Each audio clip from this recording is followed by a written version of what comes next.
timeline panel.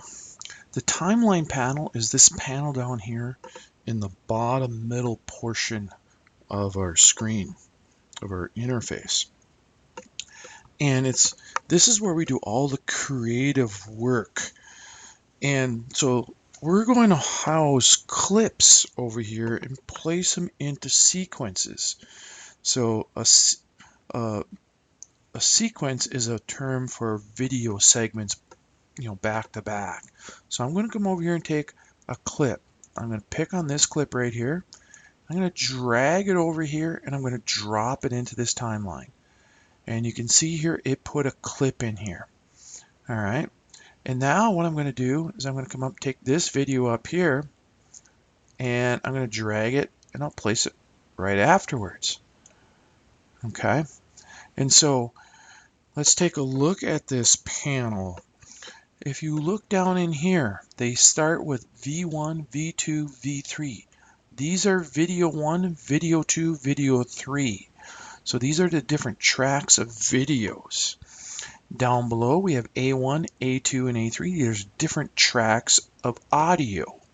Okay, so we can have multiple tracks put down on top of each other or side by side. And across the top we have our time ruler across the top. So you can see this goes out to right here, it's 59 seconds, 0.28. All right. And so this is where our current time indicator is right now. So I can scroll this here by and I can see here, and I can go by really quickly and I can go into the other parts and I can stop it. And when I stop it, this is my playhead position. Okay. And so these are my snaps. I can put some snaps in, and I can come over and add a marker in, and these are my timeline settings.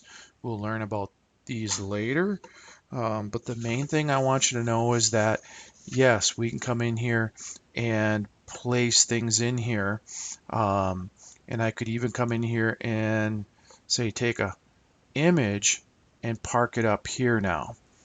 And so I have now my timeline. I can go across it and I can jump back to my video. Okay, so this is our timeline panel, and these here are tracks. The bottoms are audios. They start with an A. The tops are videos. This is my time ruler.